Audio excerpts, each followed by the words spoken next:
Your child is talking to an empty wall. They argue, listen, and negotiate with thin air. You panic.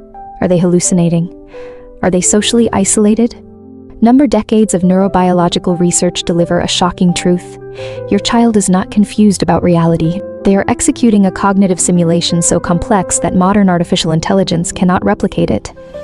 Forget the myth of the lonely child. An imaginary friend is not a developmental quirk. It is the precise mechanism the human brain uses to construct its social and emotional architecture. Let us systematically dismantle the most pervasive developmental myth. The traditional psychological paradigm assumed that children invent imaginary friends to compensate for real-world loneliness or social deficits. This theory is intuitive, but empirically false. Extensive longitudinal studies published in Developmental Psychology have thoroughly invalidated the lonely child hypothesis. The data reveals a consistent, diametrically opposed reality. Children who actively maintain imaginary companions consistently score significantly higher on quantitative assessments of social cognition, emotional empathy, and the ability to decode nuanced facial expressions. When your child speaks to an invisible entity, they are not retreating from the social world. They are utilizing a self-generated, risk-free virtual environment to execute high-intensity social rehearsals. To understand the computational load this places on a developing brain, consider a specific cognitive exercise. Imagine a 4-year-old boy named Leo, who has an imaginary companion named Captain. Leo is holding a toy car. He suddenly looks at the empty space next to him and says, "Captain, you cannot take the car right now because I am driving it to the garage, but you can have it when the timer rings." Leo then pauses, his eyes tracking a non-existent movement, before nodding and saying, "Shh." In that 10-second window, Leo's brain executed a massive matrix of cognitive tasks. He projected a separate consciousness outside of himself. He attributed a conflicting desire to that consciousness. He regulated his own territorial instinct to hoard the toy. Finally, he proposed a deferred gratification strategy to achieve a mutually acceptable resolution. This interaction requires the child to simultaneously run 2 independent psychological profiles in their working memory. When neuroscientists analyzed these micro-interactions, they realized children were not confused by reality. They were mastering it through advanced simulation. In 2004, developmental psychologist Marjorie Taylor published a foundational study that recalibrated the entire field. By meticulously tracking over 150 children over several years, her research team uncovered that by the age of 7, approximately 65% of children had created at least one imaginary companion. It was not a statistical anomaly. It was a primary developmental pathway. The critical revelation was not the frequency, but the neurological function. Taylor's behavioral analysis revealed that the way children interact with these imaginary figures is functionally identical to how high-performing adults prepare for high-stakes social negotiations.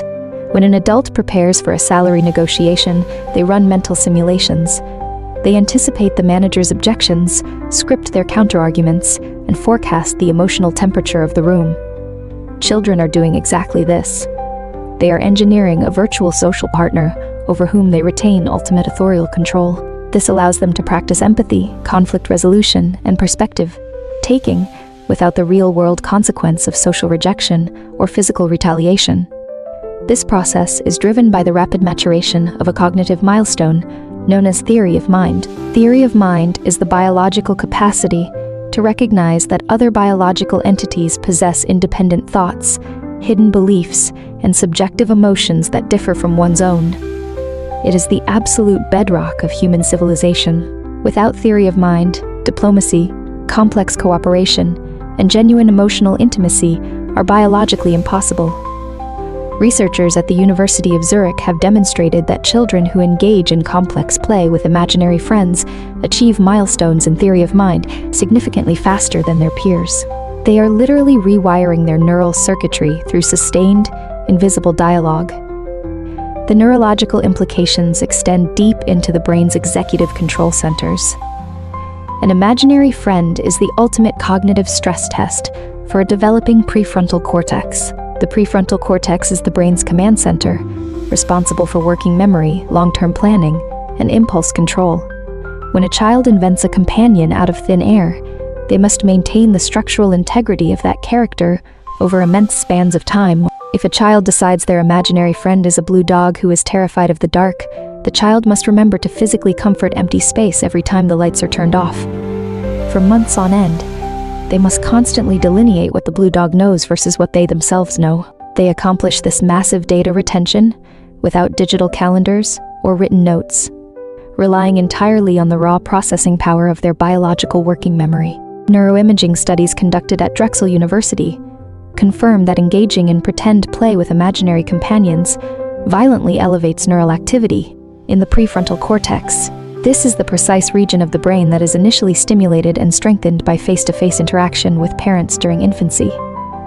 The intense eye contact, the vocal matching, and the emotional mirroring you provided during their first year of life laid the foundational wiring. The imaginary friend is simply the scaffolding the child uses to build the next level of the cognitive skyscraper. Beyond cognitive development, the imaginary friend serves an equally critical psychiatric function. In 2019, Durham University researchers interviewed functional, successful adults about their retrospective memories of childhood imaginary companions. The resulting data highlighted a universal psychological mechanism. The overwhelming majority of participants reported that their imaginary friends felt subjectively real, not as psychotic hallucinations, but as distinct, grounding presences. When asked to identify the function of these companions, the consensus was clear. The imaginary friend was an impregnable psychological safe space for raw emotional processing.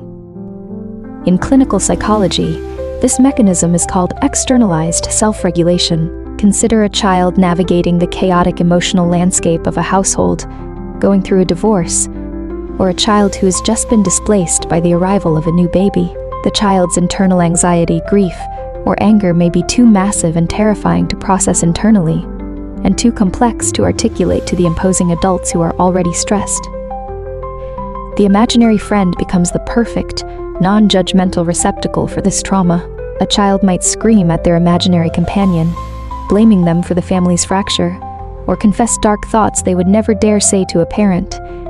By projecting their unmanageable internal distress onto a controlled external avatar, they safely process extreme psychological pressure. They are forging an emotional resilience toolkit that will dictate how they handle trauma for the rest of their adult lives.